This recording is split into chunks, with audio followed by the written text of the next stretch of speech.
Welcome to the KVJShow podcast. Kevin's eyes look insane, but he's got new hair. Virginia is a witch, and she farts in her chair. Jason is a spaz who's got an old man's ass. Welcome to the After the Show podcast. Alrighty, hello and welcome to the KVJ After the Show podcast. Working our way through the week. Got a good report right as we wrapped up the regular show about Jbird and his recovery. It's slow as we expected, but he's making his way through, and he's got a lot of help from his girlfriend and his dad, so they're there for him. So and no issues, no problems, no reason for them to keep him in the hospital. He's home, recuperating, so that's good. You don't want any kind of drama or issues. Yeah. No, it's a real good thing. So that's all very positive. So happy to see that. So he's going to be working through it. Really no chance he'll be on with us this week. In fact, we're not even really discussing that. But, you know, who knows? If things are good, maybe next week it could be part of the discussion based on how he feels. Then his doctor has to sign off on it. He has to get permission to be able to do stuff with us. So it's not really up to us or even him. It's his doctor's got to say, yeah, okay, I think you're up for it. And that's the way it should be, because people don't make their own good decisions. No. We just leave it to the expert on this one. Yeah, you're right. Smart thing. So we'll get back with him, but good news there. Got a bunch of other stuff that we did not get to on the regular show today. A couple things going off here, including some emails. This is one from Drew, and this really kind of just drives it all home. We were talking the other day about tired parenting and when you made a mistake, and I think there's a difference. There's tired parenting, but also, too, they make it really tough if you're a little bit tired with some of these canned cocktails they have. And there was a parent that, I think it was the Cut Water. Have you ever seen that? I think it's just called Cut Water, and it's actually a canned cocktail. The parent was sleepy, and they put it in their kid's lunch, and the kid goes to school and it had 11%, by alcohol volume. The kid was raging. I think they got it, luckily for the kid, but they had to put out a statement saying, hey, parents, we had this happen. Just kind of be careful. And the point that Drew was making here, he said, I just want to touch base on the subject you were talking about with sending the kids to school with alcohol. He said, I can totally see how that could happen with some of these drinks that they have out there. They're really kind of getting a bit ridiculous. Said, look, for instance, check out, and he's got some photos here if you're watching us on YouTube. Have you seen the Sunny D vodka seltzers? Yes. I mean, they're colorful, they're bright. It's Sunny D. It's Sunny D. But wait a minute. Oh, yeah. In tiny print there, it says, contains alcohol. Yeah, now I will say theirs is marketed well in the fact that it says vodka seltzer. So, yeah, the Sunny D throws you off, and it's a game day pack. And you're like, oh, tangy orange and orange cranberry sounds delicious. But at least they put vodka right there. So I'll give them a little credit there. Now, you look at what Arizona has. To me, what is even tougher is hard. To me, it should be more than hard. I don't think hard should clear you of saying, they should have known it said hard. Well, what does that mean? Honestly, look at the Arizona iced tea. There's just hard iced teas. Those are the ones I think that you should maybe step in and be like, that's not adequate labeling. Hard is not the same thing as contains alcohol. Yes. Like when you say vodka seltzer, I'm like, okay, I'll give you that. It is Sunny D, and you think of that as a kid's drink, but you did write vodka seltzer pretty prominent on the front. There, it just says hard iced teas, natural flavors. Now, at the bottom, it has that quick little contains 5% alcohol by volume, but if you're moving fast, you're going to miss that. I think that's a tough one. Yeah, that's a tricky one. Now, there's a lot on this. Here's the Ocean Spray one that he sent us. Real vodka and real cranberry juice. And it says that. And it says Absolute mixed with Ocean Spray. But when you're looking at that real quick, Absolute would be the vodka brand. But I'm not thinking, I don't know, my mind's just not clicking that way. You ever have that where you're siloed and you're just looking for a delicious fruity beverage? You're not in the mind frame of thinking alcohol, and you walk by, things are going on, your kids are distracting you. Now, I know you're probably in the alcohol section, so you should know, but if you're at home, you may not know. The fact that it says Ocean Spray on it, I didn't see that coming. I didn't realize that Ocean Spray made an alcohol drink. Mm-hmm. If I'm just looking and seeing that Ocean Spray logo and I'm moving fast, I would totally think that was just a sparkling Ocean Spray, regular water. Mm-hmm. I'd be the same way. Now, look, I think that those should pass simply because they have the word vodka on there. I think you should not be allowed to use just the word hard to qualify for that. And using cut water, if cut is the way they should have known it said cut. Well, what the hell does that mean? Seriously. Cut water. That does not say alcohol water. So I do understand how this confusion is happening. So being a parent who does a lot of dumb things, I want to exonerate other dumb parents who are also doing the same dumb things as I am. Motive is everything. Yeah, no, you're right. Let's have a little grace. We got Chicago Lulu. He said, Kev, you and the Queen must try the Micheladas. Better than the Bloody Marys, in my opinion. I think you both will love it. Now, I will tell you, and she gives me some of the ingredients here. Michelada, we know. My wife is Mexican, and that's a very popular, I think, especially even Mexicans really love. Chilada. The chilada. I love the chilada. Yes. It's got the chili lime salt, lime juice in it. The seasoning, I don't know. Magi? I don't know. Magi. Yeah. I've seen that. I don't know that. It's like a tahine. Oh, okay. Yeah, we use tahine on our Bloody Marys and in them. So I do love the tahine. Okay, that I know. Worcestershire sauce, yeah, we do that. Hot sauce, absolutely. Salsa Tabasco, it's a good one. To me, I think, and I love Cholula more than Tabasco, but in Bloody Marys, Tabasco to me is better than Cholula because Cholula's thicker and it doesn't blend in as well. Interesting. The Tabasco really just kind of goes right into the liquid and you don't notice it. It blends in. The Cholula, especially with the coloring and everything, it kind of stands out a bit more. It's a little bit too thick for me, so I actually prefer Tabasco. Look at you. You've done the work. Oh, years, Virginia. I put in the time here. Now, what she throws out with the Michelada that we do, and that's grabbing a Mexican lager, like the Cerveza Oscura that you can get, Dos Equis, Negro Modelo. We do that. In fact, we picked that up. Oddly enough, it wasn't a Michelada. We had gone to Twisted Trunk Brewing, and they were having a Bloody Mary day for the British Open, the golf thing. We're like, that'd be kind of fun. Yeah. And what they were doing is they had the Bloody Marys, but then they would mix it with one of their lagers. And I'm like, that's fantastic. Beer works great in that. So we do that now. So we have Modelo. Plus, it's an excuse for you to keep drinking, because you drain half of your Bloody Mary and I go, I got to have a beer now, So, but yeah, we have Modelo's in the fridge. Or we use Corona just for that. But yeah, I do love that. If you've not tried that, Bloody Marys with beer, which Jbird would be right now. You can do the chilada. And you can also do the chilada with clamato, which is with clam juice. And I don't like that. See, I do. I don't. There are a couple things I don't like with Bloody Marys. One, I don't like when they get fishy, and you can with the clam juice. I love it fishy. And I like it thick. I hate that. And I hate when they use horseradish. To me, if you do a horseradish Bloody Mary, I'm out. Like, it's just, that's not what you use to get it spicy. And that's, again, going down the fish line. If you get your Bloody Mary fishy, I'm like, nah. I love the horseradish. I love the fishy. Plop a few oysters in there. Oh, yes. I will suck those down. Yeah, I'll see somebody will make a really weak Bloody Mary. Like, I can tell. I look at it. It's got to be a dark kind of reddish brown. That's how I'm like, that's a good Bloody Mary. If it's like that clear and it looks fishy and you see the horseradish swimming in there, I'm like, no. I've had some gnarly ones. Like, in fact, the places to me that I think do really good Bloody Marys and take pride in them, they're usually the thicker ones. Thicker, and I like when they stuff things in it. Give me a little pickled okra. Give me a little bacon slice. Give me a little seasoned shrimp. Mm-hmm. I love a salad and a Bloody Mary together. No, I will actually have shrimp in it. That's an odd thing. So I will mix that part of it. I'll have that. But I do like when you put bacon's a necessity. Oh, bacon's so great good. Bacon with it. A little pickled okra and then pickled asparagus. Oh, yeah. Okay. Yeah, I think I'm okay with that. But I still prefer, sometimes they'll do the pickled vegetables, which are kind of cool. Bradley's does that. But I love olives.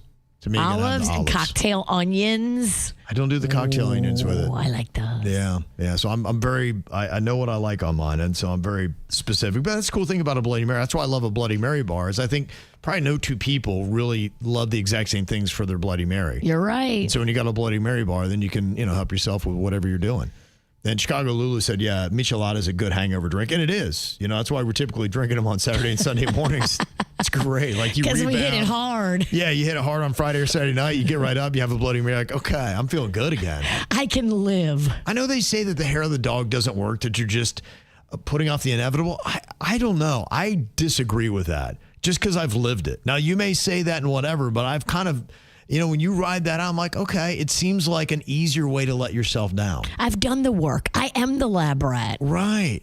Yeah. Don't tell me. Yeah, they always say that. I'm like, I don't know about that. Now, this is kind of interesting. An anonymous person said on the ATS a while back, you were reading an email about a couple who had a friend that was driving Uber drunk, and they found out, got into a fight, and then they stopped talking to him.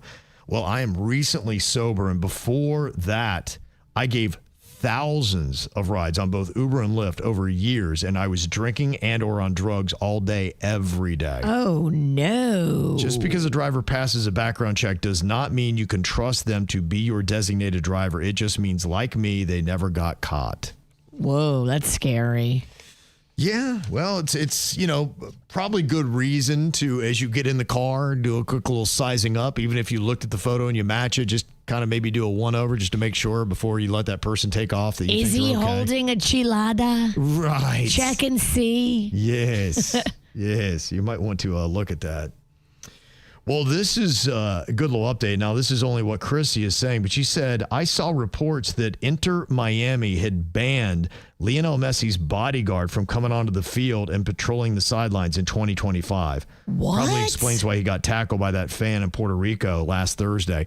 I have not heard that, but that was the number one thing that stood out to me when I saw that clip. Was there were a couple things that were wrong with that. First of all, that a fan got all the way, and it looked like it was about the middle of the pitch. Now, the angle that I saw was a close-up, so I couldn't tell, but it looked like the goal was right behind him. So I'm saying, okay, that fan got to the middle of the pitch. When he had his bodyguard room on the sidelines, you didn't have a chance. No. You're not outrunning that guy. And never. You would catch a periphery of that guy coming at you, and you'd be so intimidated, you crap your pants and would just stop running, and he would get to you. Where is that guy? That was my question. I think he's a big Israeli bodyguard is what his deal was, if I remember right. But the things that I saw, that shirtless fan got to Lionel Messi, and he was hugging up on him, and that was okay. But then the security guy that came up tried to the way he tackled away the guy that was hugging Messi, made him fall. The fan then grabbed Messi around the waist and brought Messi down, twisting Messi's knee. And like I said, from football, you see that all the time. And I can't tell you how many ACL injuries that have knocked people out for the entire season have had that same kind of movement on that knee, because the knee just doesn't like that kind of movement. And Messi got up and he was fine and wound up scoring 2 goals in the next game. So he's all good. But yeah, I'll look that up today. I just read this email. So I'll try to find out what is going on with Messi's bodyguard, because that bodyguard, I don't think did the right thing, because you enabled that fan to then you should have gotten him off. I think that bodyguard would have probably had his hands on that guy and would have brought him away. Peeled him away from Messi. Right. He tackled the guy that was holding on to Messi. And so that brought Lionel Messi to the ground. And that's why Messi had to be so pissed to be like, dude. Where's my bodyguard that knows how to do this right? That's the difference between having a good bodyguard and probably somebody just worked security and was a teenage dude that had no idea, a teenage kid, and has no experience. Because, when you bring that person down that way, they bring Messi down. We're lucky they didn't hurt him. Yeah. Yeah, I'll have to look into that. Yeah, what is going on with that? Because that was crazy. Where's the bodyguard? I can't imagine Inter Miami would do that, though. Now, this was in Puerto Rico, so who knows what had happened. But I can't imagine Inter Miami would. Whatever Lionel Messi said, I think he would do. Right. If he wanted to play every song in the stadium that was his choice, he'd be like, yeah, that's fine. If he wanted to pick the menu at the concession stands, he'd be like, absolutely. Whatever you want, bruh. Dude, whatever you want to call it Messi Stadium, that's fine. I have no problem. Whatever you want, you get. Yeah, I'll have to look that up, see what's up with that.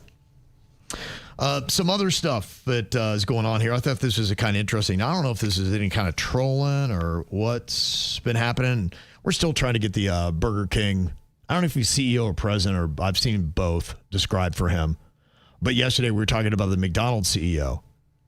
I have a feeling that McDonald's said, hey, look, Burger King feels like they're getting a little bit of traction. Because that whole thing where it seems like the Burger King president / CEO is standing in the paint. He's taking all of your insults about how their customer service sucks and the quality of the food is not what it used to be and blah, blah, blah, and how they screwed Denny's on that promotion.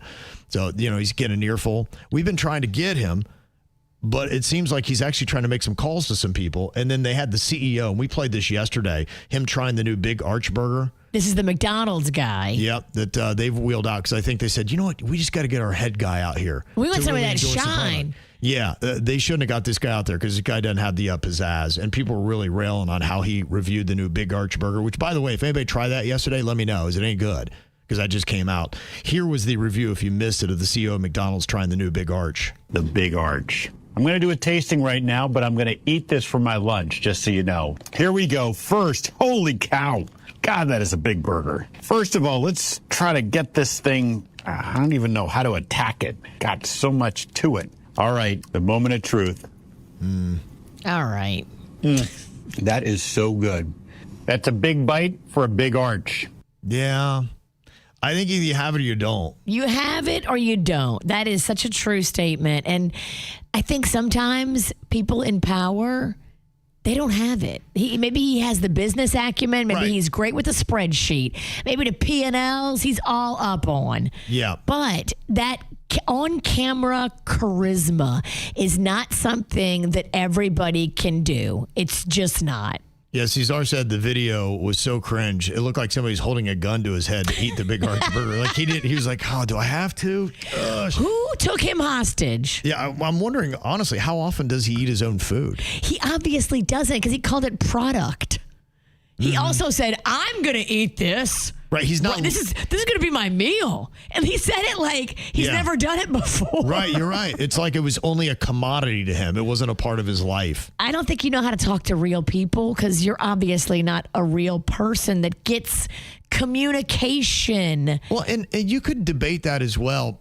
Now, I would consider hiring a CEO or letting a CEO be in there that doesn't necessarily love the product if they're just that good. But then I'm not going to put them in a commercial to expose the fact. You get an actor to play him in the role. Right. You have a guy that's probably never eating the product, doesn't really love it. If he didn't work for McDonald's, he's never eating exactly what he just put into his face. If you had that person like, my gosh, I eat it every day. If you love it. Like, the only president I would let talk about McDonald's like that, Donald Trump. Now, that guy would be one hell of a commercial. Because that guy fucking loves McDonald's. He loves McDonald's. I mean, people come to visit. He had the Team USA. He got McDonald's. He brought it. I mean, that's your endorsement right there. That is your endorsement. That is a guy, if you're watching him eat the Big Arch or a Big Mac, that he would sell it. Because he would, I bet the president makes love to his McDonald's. I bet he's expensive to get as your celebrity. I could not even imagine. I mean, Trump now at his status. No, he maybe back in the day. Back in the day, he would have still been expensive. He would have made you call it the Trump burger before you do it, though. He would, seriously. Everything he had was Trump vodka, Trump University, Trump steaks. Yeah. If they called it the Big Trumpster, he would probably. That's what McDonald's should do. Create a sandwich. Half the people aren't going to order it, though. Yeah, you would. It's going to be a divisive sandwich. All MAGA, and then you're right. You lose any Democrat ever from shopping at McDonald's. So here is something that might be a troll job because that came out yesterday. The CEO of McDonald's tasting the Big Arch, and then later in the day, the Burger King CEO was taking a bite of the new Whopper because they came out with a bigger sandwich too. Who ate it better? Here's the Burger King CEO. Not bad, right? Only one thing missing, a napkin. I mean, it's quick. It's to the point. He's not like, I'm going to eat this product. He's saying so much where he's just eating. You can tell he's got a mouthful of burger and he's like, just one problem. I just need a napkin. And that just says so much in that this thing is juicy and it's messy. And I remember when I was in California, I think it was In-N-Out Burger. They said, if it doesn't get all over the place, it doesn't belong in your face. I love it. And they sold on being a big old sloppy burger, and people are like, your mouth starts watering thinking about it. Oh, yeah. I've had an In-N-Out Burger. Those are good. Yeah. I'll let people decide here. Which CEO do you think sold it better? I mean, the Burger King guy did it better because he was short and sweet. I would like to look at him too. Does he have more on-camera appeal? I think Denny, yeah, he does. Denny's, we had the video running on YouTube. It's important. You know, everybody can be zhuzhed up with a little bit of makeup, a little bit of styling, a little bit of outfit, a little bit of coaching. Mm-hmm. Not everybody belongs in front of the camera. And I think the McDonald's CEO didn't really knock it out of the park with his. He needed coaching. He needed a stylist. He needed some help. He needed some zhuzhing. Mm-hmm. People can't believe there's a place called In-N-Out. Yes. In-N-Out. In-N-Out burger. Mm-hmm. They have some good. I know it sounds kind of dirty, but they've got they got some cool sounding burger joints out west. Like they have a Fat Burger. What a great name! Yeah, for that's a great name. I don't know if it's any good, but yeah, it's amazing. 91% of people are going to the Burger King CEO. Not even close. Yeah, and that's just they got to realize, Vic, we don't have a very marketable CEO. It'll be interesting to see what Burger King does. I'm oddly encouraged. Now, what do you think about this move Steak and Shake is doing? They're going to be giving all hourly workers a Bitcoin bonus of 21 cents per hour. Now, they're appealing to people that are younger because Bitcoin is so cool. I'm not there yet just because Bitcoin seems to be so volatile that I just don't love the concept. But you got what? One Bitcoin is $65,000, something like that right now? Yeah. So I don't even know what that means. Like 21 cents per hour. So you get a Bitcoin bonus. I guess it just keeps adding up and they're going to pay it to you in Bitcoin. And maybe that just adds the cool factor to it. I don't know. Does that mean that the 21 cents, if you do Bitcoin, is a higher value than actual 21 cents? 21 cents an hour. How long do you have to work to make anything? Yeah. Oh. Yeah, I'm just kind of curious. If it transfers over, does that mean something different? Yeah, I don't know. Is it worth more or less? Right now, it looks like Bitcoin's having a moment. Is it? Since September, it hit it. But this is the thing. I look at the graph of the Bitcoin, and it hit a low in September, pretty low. And then it started etching up through December, took little bit of a dip in January, and then in February, it's been skyrocketing. So that's what seems to be happening. Like Bitcoin looks like it's, Where's it at now? Is it still around 65? It doesn't, the graph doesn't have it laid out that way, but you can see the graph, and it looks like it's the highest that it has been over the year and by a lot. And that is what I just get from Bitcoin. Like everybody's so hot on Bitcoin and then it crashes. And then it gets hot again. Everybody's hot on Bitcoin, then it crashes. I'm like, I don't know if I need that. So that's what they're doing. But it's an interesting strategy. Somewhere somebody told them that was probably a good idea. They're trying to help Bitcoin probably because whoever runs Steak and Shake is invested in Bitcoin. I don't know. It could be. When you put your money where your mouth is, you're going to help Bitcoin. Right. Now, Morgan said there was a weird light in the sky. March 4th, that would have been this morning, Wednesday, 5:50 a.m., Okeechobee, and it went on for about 5 minutes. Drone? I don't know. Denny's, do you have that video? Did I send you that? I think I did. I'd seen it. Was it only in Dade? Maybe it was one of these South Florida social sites on Instagram. And they were showing a whole bunch of drone-looking things. And that was kind of odd. And the reason why I was kind of watching, in fact, I was texting with Bird. We text back and forth stuff we wouldn't talk about on the show. Dork text. Yeah, I'm so glad you leave me out of that thread. I knew you would delete it or you'd ban us or whatever, block us. Stop talking to me. Yeah. So what it was that Y-Files that I watched. The guy's now doing a podcast. And he had this dude on there that had some experience with who knows what the heck it was, aliens, maybe it was something spiritual, whatnot. He said that someone comes and speaks to him, this lady, and you could be like, this guy's a nut job or not believing it. But a lot of people have tried to debunk him and they haven't really debunked him. And he's almost giving some prophetic things that he says this lady comes and tells him that have kind of come true. And so he gets... apparently, at least according to the podcast, he gets in front and center with a lot of people in high agencies, CIA, all these kind of things want to talk to him because he has some experience or he gives some interesting insight on some stuff. And it goes pretty deep. One of the things that stood out to me was he said one of the things that gave him credibility is he said, if there's ever missiles that go off between Iran and Israel, the lady told me that keep an eye out for drones. And that was one thing he had said. And then it was in June when they started first firing the missiles between Iran and Israel. And then it was right after that, you had the drones like crazy in Jersey. And he said they didn't even come close to telling you about what was really going on with those drones. He said, I can't say a lot because I've been told some things, but he said, yeah, that was just something. And he said the timing on that. And I think that gave him credibility. And so when that went off, and I was texting Jbird over the weekend, and I was like, I don't know, man, more missiles if we see drones. And they said, anytime you see the missiles firing between the two, you'll see drones. And then when I saw today, drones all over the place, I'm like, all right. Yeah. I know, look, you could say, hey, Kev, there are drones all the time. We've seen that. But, the Jersey thing stood out. Remember how much we were talking about that? And that was such a mystery. And then when I saw today, and there was about 4 or 5 different posts of drones, even in the South Florida sky. Now, you would think it would be over Israel or whatever. So why the hell are they flying them over America if it's all going on in Iran? But yeah, that was one thing they said. So I don't know. I didn't see anything about a light today on Okeechobee, but I did see yesterday there were some people putting up some footage of, and they were kind of crazy looking. I'm like, yeah, I don't know what the heck that is, man. And we always have the rockets that are going off too, so you never know. Are they Starlink satellites? And, so I don't ever put much into it. But, yeah, there's been some odd lights in the skies the last couple of nights. Could have been launches because I know they've been doing that as well. Or it could be the eye in the sky. They're watching you. Oh, yeah, absolutely. No, they definitely are. Are they watching the sleeper cells? Because I believe in that. We're watching Great in Austin. Yeah, who knows whatever's going on with that. And you never know. There may be somebody just lone wolves. Yeah. I feel like now's the time I'm going to act out. Lone wolves are scary, too. Sleeper cells are even scarier. Mm-hmm. Now, one email from Joshua. He was just saying, hey, I feel like with some of these people that were calling for the depositions, we're ignoring some of the biggest elephants in the room. He talked about Donald Trump being mentioned millions of times in the files, and they had the Clintons in. I think part of that, and look, I'm all for, like I said, drag everybody in there. I hope they do depositions with everyone.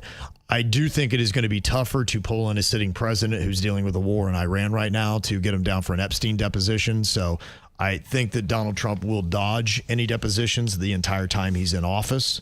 But yeah, I mean, if that's still something and we still have questions, absolutely. Anybody we have questions about, I hope that there is a deposition. I hope people hold, everyone's feet to the fire. Like I said, the Democrats and Republicans have got to get together and work on this because, again, like I keep saying, it is power against people that don't have it.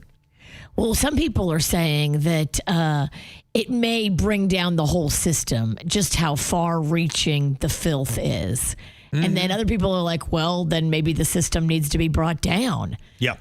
Mm-hmm. There's a lot of insinuation that all those names that are redacted are Republicans and Democrats. And it's not one side or the other. Yeah, I think they all hang. They're all fine. I think that they put on a political show. And ultimately, yeah, they're more about keeping their power and all that stuff. I don't know that there's some of them, do not like each other. But for the most part, I think it's political theater. I think it's about, hey, we have power. We're going to keep power. I just fit in over here. And my people want me to be a Democrat or my people want me to be a Republican based on where I am. It's just easier for me that way. But yeah, I think a lot of them, I don't trust a lot of politicians. I think most of them are just there because they love the power and they love the money and everything that they get to do with it. They don't care. It's not about they're in it for your good. I don't buy that with hardly any of them. The secret society stuff is kind of interesting. In fact, I had seen a story that had come out the other day about Hollywood elites being in some kind of secret society. I believe in that. I don't know if I'm going to be able to find it, but they had said in California that it was kind of going on. And one of the names that kind of surprised me that I saw with it was Conan O'Brien. Oh, yeah, I did see that, too. They were linking Conan to some of it. Yeah, I'm trying to find the story right now. I'm trying to remember if I had that on Friday or Monday. I don't think we actually did it on the show. But, yeah, I'd had that story. I saw that on Instagram, and I was like, well, Conan. Yeah. Can't trust nobody. This is one of those things, too, it's so easy to say that somebody would be in it because no one's going to come out and admit it, even if they are. And you're not going to know. Truly, if they are. So that's where I just thought, okay. You'll never get any kind of answer. And Conan O'Brien would make a joke out of it. Right. Yeah, it says some members of an elite super secretive men's club based in California wine country have allegedly been leaked with names ranging from Conan O'Brien and billionaire former New York City Mayor Michael Bloomberg to ex-Google CEO Eric Schmidt. So, along with the whole Epstein stuff, how many secret societies are there? It's exhausting. I think that there is more than you would think. Because we don't ever talk about them. But I saw another podcast with a guy that, they have Freemasons. They have all these kind of secretive groups that have been around for hundreds, maybe thousands of years. And they have controlled power since the dawn of man. And they never really went anywhere. This guy was claiming to be a Knights Templar, which they were around during the Crusades. Oh, my. He said they were still around doing stuff. So who knows?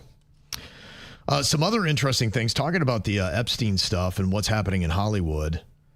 How much do you put into anything that Demi Lovato says? You trust her implicitly, or you think, it's Demi Lovato? I think she has been in Hollywood since a very young age, and she's probably been in situations that she shouldn't have been involved in because she probably saw things and was exposed to things. One of them being Wilmer Valderrama. Yeah, no, when he was much older than her. Right, and she brings that up. She's in this podcast here, and she is talking a little bit about that. And look, I do believe that. I think at least we saw that in the 90s and 2000s where they were arranging some relationships, because when you had Britney and Justin Timberlake dating, that really added to their cachet and increased people's interest. I mean, that was a very beneficial relationship for their pop careers at the time. And so I could see producers trying to pair people up. But yeah, you're right. The Demi Lovato thing's an interesting point that she addresses here. I found myself dating. I'm 15. Why is my boyfriend 20? Why was my boyfriend 30? Girl! You know what I'm saying? Damn. Like, we was trying to find outlets, though. I don't think, and also, just a way to process this, and nobody our age, could understand. Nobody our age could understand. But then you look back in hindsight, when I turned 30, I was like, that's not okay. Girl, the moment when you realize and you get the age of a lot of people that were around you and doing stuff, it's almost a mental break that can happen because you realize you were taking advantage of. Oh, I was being exploited. And that is Keke Palmer she's talking with, who was in the game when she was younger as well. Yeah, I'm wondering, hopefully they'll not be able to continue this kind of stuff. That more people would call it out. I think we do call it out now. I think if we see that, we call it out. Mm-hmm. But is it done in private still? Are there still situations that we don't see? Sure. I bet there is. So I think there's probably still more to drag in. And then these secret societies and all these little power pockets, what are they going to do to conceal their nasty work in the future as we're trying to shine a light on it? That's why I said keep the light going, man. Turn it on bright. And what do you think about this? I don't know if there's anything to it, but they say King Charles may extend an olive branch to Harry and Meghan by giving them the old Prince Andrew's digs.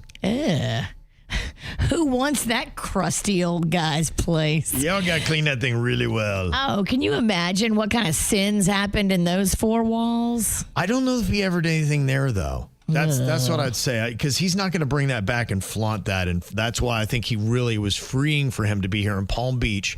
I mean, you've seen that where you go to a place. Look, I've had that before. When I go on vacation, I'm like, ain't nobody around here going to know who I am. I can act wild, but your wild is not the same as Prince Andrew's wild. No, you're right.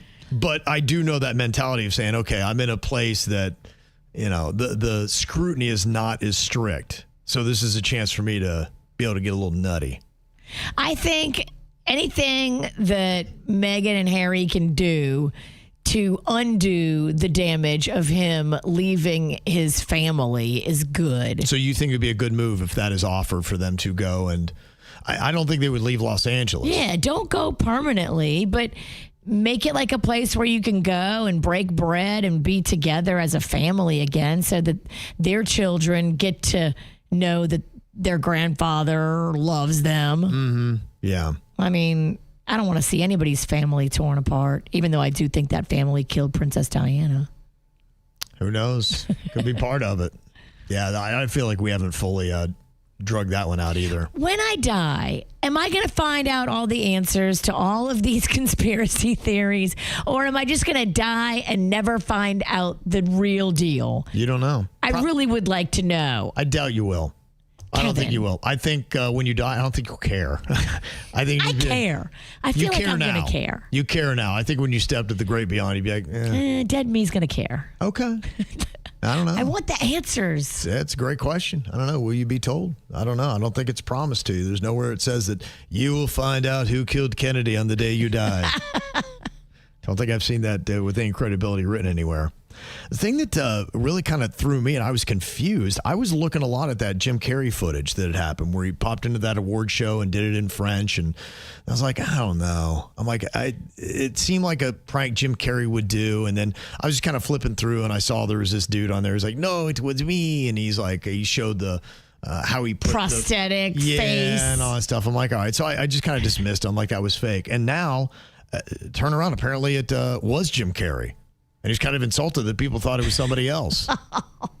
I was surprised by that. He had a lot of work done, if that's him, and he looks weird. Well, there's a plastic surgeon who has not treated Jim Carrey, but he said, yeah, just looking at that because they showed a photo right before and after, and they think that he spent at least $60,000 on some major surgical transformation because he had made an appearance just a couple weeks prior. And I don't know how, if he did something, how did he heal up so fast? It doesn't make sense. The timeline doesn't make sense to me because he was just partying and celebrating Mardi Gras because he was dancing around with his old face celebrating Mardi Gras. Yeah. And then with Colbert. Stephen Colbert? Yes. Yeah, I saw that. I think he was on his show, right? That's what I'm talking about. That was the appearance I'm talking about. Short hair, right. Normal face. Yes. And then how in the hell 3 weeks later do we have long hair, weird face? What the actual fuck? I know. I'm almost still leaning, even though Jim Carrey's, and he had an explanation about how his ancestors came from France to Canada 300 years ago, and that's why it meant something to him to do it in French. I almost still feel like it's not him, and he's now just really in on the game and trolling us. This is a performance piece. Somehow, some way, I don't know what the end game is, but I hope he didn't do that much to his face, and I hope that's not him because it looks weird, and it doesn't look good weird. His old face actually looked great compared to whatever we saw the other night. That's why I'm so convinced. It's almost like you're admitting to, no, that weird-looking dude that looked 10 years older than me, yeah, that was me. And now I'm so confused. I'm like, I still don't think it was Jim Carrey, but he's saying it was him. So I'm like, I should believe him, right? But I don't even believe him. I don't believe anything. I think it's all lies. I trust no one. I'm now jaded. My Instagram has really changed my brain. I trust no one. No, that's everything we've been talking about today. Who do you trust and what is real and what is not? I barely trust you, Kevin. Yeah. No, I'm just kidding. And then honestly, too, do you trust, do you even care? I mean, it's Jim Carrey. It's been a while, but yeah, people were torn on this. His old face was actually good looking with the age. He was aging good. He looked great. Mm-hmm. If he did a bunch of stuff and that's the new face that he got for $60,000, he needs to keep his receipt and get his money back because that is not a good deal. Now, Lisa's trying to say that clip that we're getting credited for as being this year was actually from 2020, that he had actually appeared on Colbert. And I don't, The Mardi Gras one where he's dancing around with the umbrella? I thought they were selling that as that was new, and I thought that's how they're using that as the comparison. It's right now 50-50. 53% think it was Jim Carrey, 47% don't think it was him. If it was him, he didn't do plastic surgery right. And anytime you do any plastic surgery to your face, you better make sure it's subtle, and you better make sure that the doctor is not making you look like a whole different person because it doesn't look good either. Whatever is going on does not look good in that video from that award show. Yeah.